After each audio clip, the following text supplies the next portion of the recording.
2015 ng October 5, nag-take out kami sa Olivas. Yung pagti-take out na yun, guys, pagkatapos noon, papasok ka na rin sa training center. Ayun, kasama ko yung pamilya ko noon, si mother ko, si father ko, at yung mga kapatid ko, lola ko. Napakasaya ko noon kasi papasok na ako sa training center at magiging pulis na ako. Pero, guys, sa mga nagtatanong kung may training ba? Oo, guys, may training. After ng take out nyo, pupunta na kayo sa Magalang noon. Ayun, umpisa na ng training nyo noon. Or yung mga araw na papalakasin kayo. So, 6 months lang naman yun, guys. 4 a.m. noon, gising na ako. Yung mga gamit ko naman, ayos na kasi gabi pa lang inayos ko na yung mga gamit ko. Malaki kong bag, tsaka yung backpack. Tapos may timba akong, maliit na timba lang kasi sabi nila, kapag pumasok ka ng training center, kakagatin mo yung timba na yun kasi magda-duckwalk kayo. Mula dun sa pagpasok nyo ng training center, pagbaba nyo ng truck, ayun, magda-duckwalk na kayo. Yun nga, tama nga, nag-duckwalk na kami noon. Tapos napakalayo nung dinakwalk namin. Marami nang gustong sumuko noon kasi hirap na hirap sila. Lalong-lalo na yung mga medyo mataba. Ayun, natapos ko naman yun. Pagkatapos ng duckwalk, close eyes, run on place, yung nakapikit ka, tapos tumatakbo ka lang ganyan. Hindi ko makalimutan noon nung lumilot ako. Sakto nandun yung AI, hindi artificial intelligence. AI means assistant instructor. Si Sir Gamboa yun. Hindi ko makakalimutan yung ginanon yung mukha ko.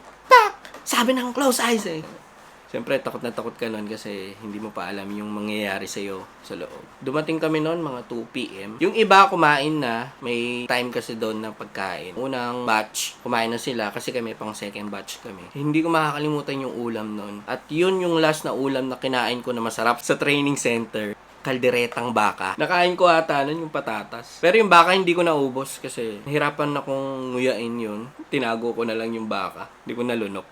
Yung araw ng outtaking namin noon, yun yung araw na nag-air yung Probinsyano. Alam niyo ba yung Probinsyano, guys? Yung bida si Coco Martin. Yun yung araw na pumasok din si Dalisay sa PNPA. Kwento ng mga magulang ko noon, pagka-uwi nila, pinanood nga nila yun. Diba, umalis na ako noon, nasa bundok na kami. Umiyak daw sila kasi parang nakita kasi nila nung pinapahirapan kami doon sa Olivas. Meron din kaming reception doon. Parang ano lang, simpleng reception lang. Iba pa yung reception na ginawa sa amin sa loob. Bago ka i-reception, papalakasin ka muna nila. Ngayon, araw-araw kayong mag-jogging doon, mag-exercise. Siguro, after ng 10 days kami, nag-reception. Medyo na-adapt ko naman na yun yung lugar doon at lumakas na ako. Kasi, biro mo naman, 3 times ka nag-jogging, umaga, tanghali, gabi, bago kayo kumain. Yung exciting part doon, yung sasakay kayo ng truck. Sama-sama kayo sa isang truck, tapos ibabiyahe na kayo. At hindi nyo alam kung saan kayo dadalhin. At doon nga, doon sa paanan ng bundok ng Arayat, sa Magalang, doon kami dinala. Marami pa akong ikukwento sa inyo, yung karanasan ko sa training center. Sa mga gusto magpulis o gustong pumasok sa PNP, lakasan nyo lang lagi yung loob nyo. Pagpalakas kayo, ang pinakamagandang gawin nyo is tumakbo.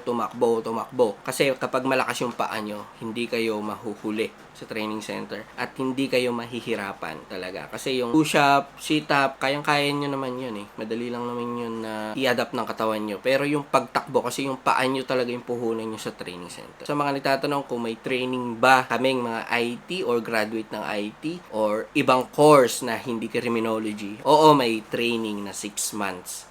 Tapos meron pa yung training sa labas na OJT naman. See you sa next video. Bye-bye!